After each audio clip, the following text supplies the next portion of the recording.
Quality और consistent performance के लिए सिर्फ सिल्वर पंप्स एंड मोटर्स, नाम याद रखना। કરીએ તો બાંગ્લાદેશમાં હિન્દુઓ પર અત્યાચાર થયો છે। અમદાવાદમાં તેનો વિરોધ કરવામાં આવી રહ્યો છે। અમદાવાદમાં હિન્દુ રક્ષા સમિતિએ વિરોધ નોંધાવ્યો છે। હિન્દુ સમિતિના આગેવાનોની હાજરીમાં આ વિરોધ કરવામાં આવી રહ્યો છે। એમએલએ અમિત ઠાકર, એમએલએ અમિત શાહ, કૌશિક જૈન હાજર રહ્યા। ભૂષણ ભટ્ટ, મેયર પ્રતિભા જૈન, દેવાંગ દાણી પણ વિરોધમાં જોડાયા। જગન્નાથ મંદિરના મહંત દિલીપ દાસજી મહારાજ પણ હાજર રહ્યા હતા। તો આ સાથે લોકોએ માનવ સાંકળ બનાવી વિરોધ નોંધાવ્યો છે।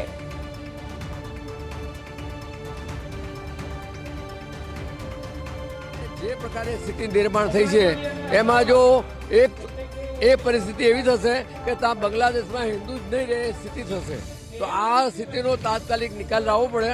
અમે માનનીય વડાપ્રધાનશ્રીને પણ એક પત્ર લખીને જાણ કરી છે કે તમે તાત્કાલિક યુનોની એક બેઠક બોલાવો, એમાં તાત્કાલિક એક ઠરાવ પસાર કરાવો અને બાંગ્લાદેશ 2 દિવસમાં સંપૂર્ણપણે બધી યથાવત પરિસ્થિતિ કરી દે, શાંતિ થાય। જો એ ના થાય તો ભવિષ્યની અંદર ગુજરાતની અંદર ભારતની અંદર પણ એક એવી સ્થિતિ નિર્માણ થશે કે અહીંના હિન્દુઓ વધારે ઉગ્ર થશે, તો અહીં પણ એક યુદ્ધ ફાટી નીકળવાની શક્યતા છે।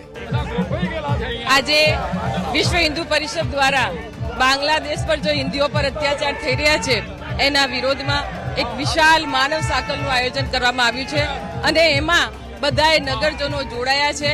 અને જે હિન્દુઓ પર જે અત્યાચાર થઈ રહ્યો છે, આવું એક ઇન્સાન પોતાની ઇન્સાનિયત તોડીને જે માનવો પર જે હિંસા કરી રહ્યું છે એ માટેનો આજે વિરોધ કરવામાં આવ્યો છે।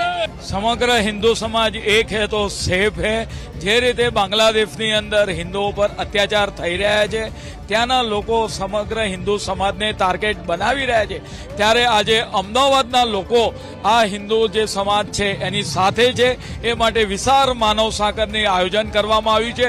અમદાવાદનો સમગ્ર હિન્દુ સમાજ આજે રિવરફ્રન્ટ પર ઉમટી પડ્યો છે અને એ લોકોને ચેતવણી પણ આપવા માંગે છે કે આ હુમલા ત્વરિત બંધ કરવામાં આવે। સમગ્ર હિન્દુ સમાજ એક હે તો સેફ હે।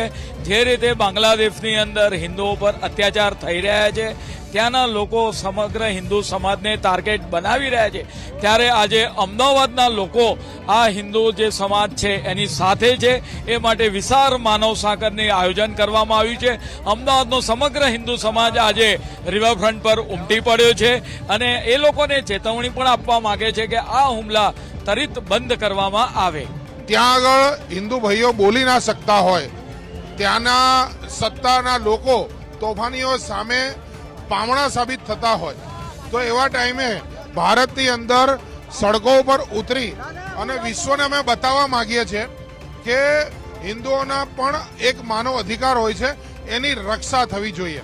અને વિશ્વની અંદર જે કંઈ લોકો છે જે માનવ અધિકારની વાત કરે છે, એ લોકોએ બી હિન્દુઓના માનવ અધિકાર માટે બી અમને સાથ આપવો જોઈએ।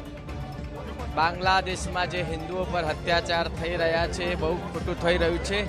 જલ્દીમાં જલ્દી એ અત્યાચારો બંધ થાય અને હિન્દુ મંદિરોને પ્રસ્થાપિત કરવામાં આવે એવી સૌની માંગણી છે અને સરકારશ્રીએ પણ આમાં ધ્યાન આપી અને આ બાંગ્લાદેશના હિન્દુઓને રક્ષણને પ્રોટેક્શન આપી અને એમાં જેમ બને એમ જલ્દી એનું કાર્ય કરવું જોઈએ।